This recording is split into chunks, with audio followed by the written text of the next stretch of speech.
ever wore a dress in Hollywood unsuccessfully.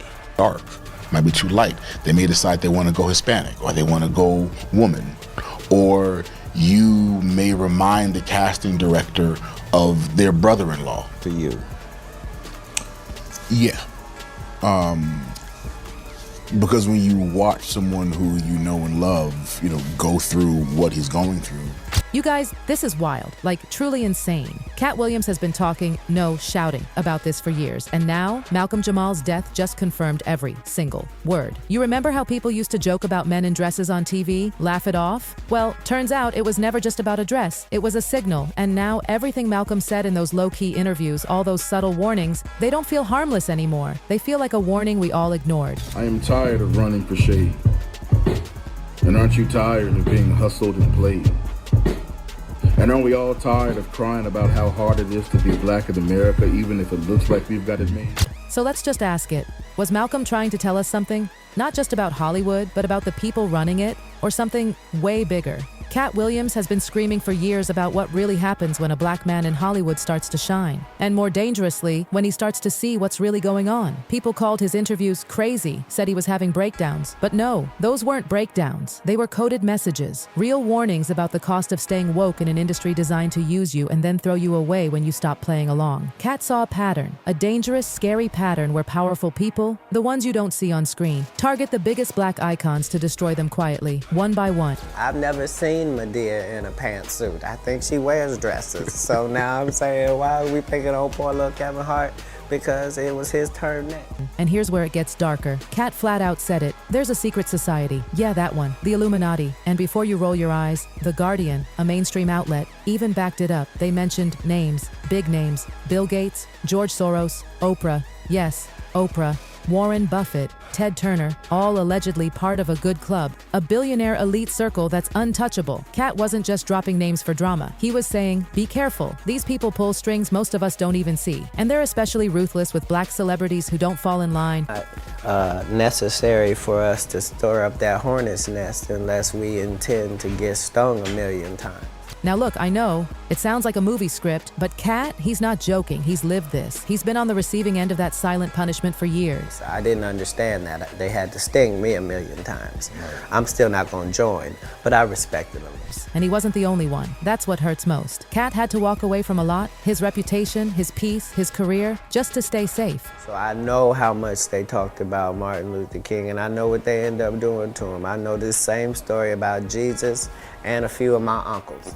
For so long, he got ripped apart by the media. They painted him as unstable, erratic. But guess what? He wasn't lying. His loud honesty and refusal to shut up, that's what made him a target. They twisted his words, they used his truth against him. And guess who benefited? Yep, that same creepy elite group, the puppet masters in the shadows. Doesn't mean I always make the right decisions, but I am gonna stand by what I stand for. And you know what? Katt went even further. He spilled the real story behind Bernie Mac's death, said he knew what really happened, and he didn't even flinch when exposing one of the industry's most buried secrets. I know that the people that made money off Bernie Mac didn't like him. They hated his guts. Then came the bomb. Remember the Oscars slap? Will Smith slapping Chris Rock? We all thought it was raw, real drama. Katt says nope. Staged. Just another distraction, a performance. Something to keep us from seeing the truth. History is canceling one black guy. I know what happens when they are going to elevate another, and I know what happens when they don't care about either.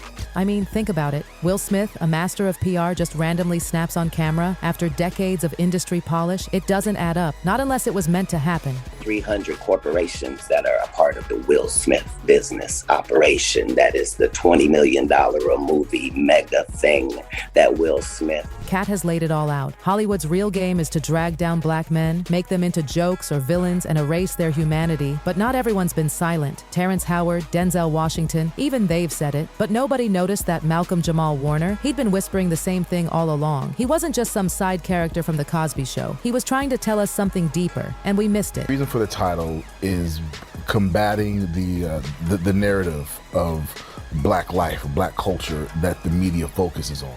So let's talk about Malcolm Jamal Warner. You remember him as Theo Huxtable, the charming, down-to-earth kid from The Cosby Show. He wasn't flashy, he wasn't in scandals, he was safe, respectable, the one black actor Hollywood kept clean. But guess what? That safe image? It was a mask. Because behind it, Malcolm was watching. And in those final years, something changed. He started speaking out, not loudly like Katt, but quietly, cleverly. And when you replay those podcasts, those interviews, it's like listening to someone who knew the end was near. He wasn't just talking about art anymore, he was talking about systems, about who controls the narrative, about who gets erased, and who gets to tell our stories. In the final episode of his podcast, Not All Hood, just 2 days before he died, he gave what feels now like a goodbye. No jokes, no filters, just truth. Raw, honest truth. He told this story about a conversation with poet Tama Georgia Mee Harper. She heard the podcast title and said, "Ain't nothing wrong with the hood." And that hit Malcolm hard, because she was right. The media shows one side of black culture, the violent side, the broken side, but they erase the beauty, the resilience, the soul of the hood. Malcolm realized that, and he said it clearly. The hood didn't just birth culture, it defined American culture. That wasn't some cute metaphor. That was a call-out, a direct shot at the whitewashing and erasure that Hollywood has been doing for decades. Taking black creativity, black excellence, and rebranding it as their own. And Malcolm, he had had enough. One of his last interviews has a line that still gives chills.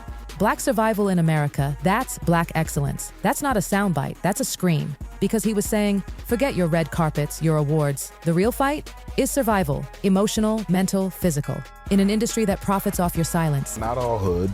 The black community is not a monolith. There's so many levels and lanes to the black community, and we wanted to have a space where we could acknowledge, discuss all of those lanes. And then, he was gone. Less than 48 hours later. Just like that. A voice we weren't even listening to, silenced. And suddenly, everything he said, it's haunting. Like he knew. Like he was preparing us. See, to most of us, Malcolm was Theo. The goofy, relatable teen, the one who made us laugh every week. He felt like family, but that image followed him everywhere. Too much. So much that people forgot there was a real man underneath. But that man, he carried a lot. He lived in the shadow of Bill Cosby's legacy, a legacy that turned toxic. But Malcolm didn't spiral. He didn't get arrested. No scandals, no chaos, just calm, grace, integrity. He handled everything, the heartbreak, the fallout, the expectations. Where other child stars crashed, he evolved, he grew, and more importantly, he told the truth, not with drama, but with quiet strength. It's difficult not to feel something, have some kind of emotional response to, what this person is going through. The hardest thing Malcolm ever had to deal with wasn't even something he did. It was the Bill Cosby scandal. And oh my God, that tore him apart. Think about it. Cosby changed his life. He handpicked 13-year-old Malcolm for Theo. He mentored him, guided him, gave him life-changing advice, told him not to use trendy slang so the show would stay timeless, and it did. That show meant something. So when over 50 women came forward with accusations against Cosby, Malcolm didn't just lose a mentor, he lost everything. The show got yanked from syndication. And for Malcolm, that wasn't just a TV loss. It was cultural, personal, financial.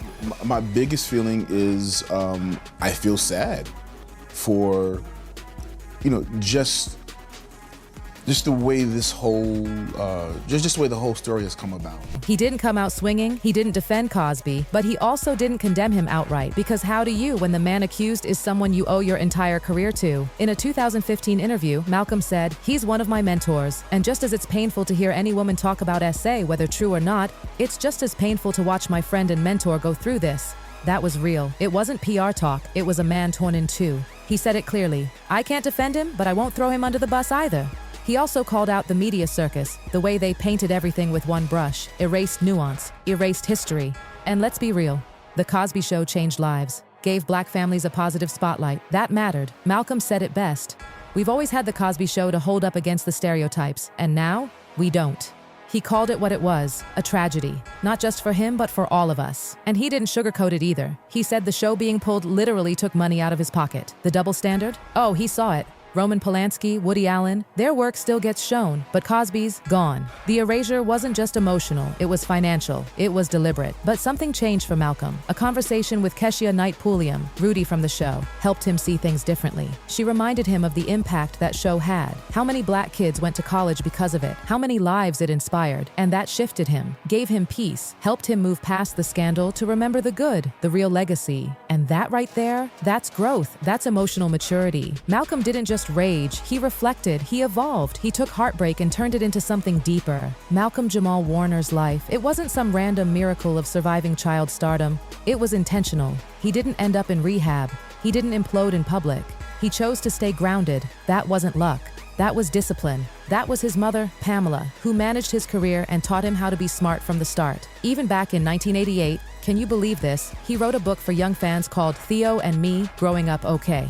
It wasn't about fame, it was about making good choices. That was the blueprint. He wasn't chasing clout, he was building something real, and after The Cosby Show, he did everything. Directed Kenan and Kel, dropped Grammy-winning music, became a spoken word poet, and even acted in powerful dramas like The Resident, Suits, and The People vs. O.J. Simpson. He didn't let Theo define him. He grew, quietly, but with power. And his projects? They started digging into real issues. Racism, incarceration, deportation, because Malcolm wasn't just an entertainer. He was an activist in disguise. His dad made him read Langston Hughes as a kid, and it stuck. And his pain? Oh, it ran deep.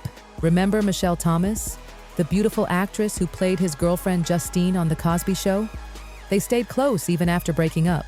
And when she died of cancer at just 30, Malcolm was there, at her bedside. That loss hit him hard. You can see it in the man he became. But here's what ties this all together.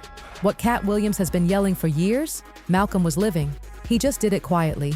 Katt warned us, if a black man starts speaking truth, if he stops being the puppet, they'll come for him. They'll call him crazy, or worse, they'll erase him. Malcolm saw that, and just when he began to push back, just when he dropped those breadcrumbs, he was gone. No headlines, no Hollywood tribute, just silence. The kind of silence that feels on purpose. And now with Katt's leaked footage, people are finally connecting the dots. So ask yourself, who else tried to warn us before it was too late? Because silence? That was never the end. It was the message. That's it for today, folks. Until next time, goodbye.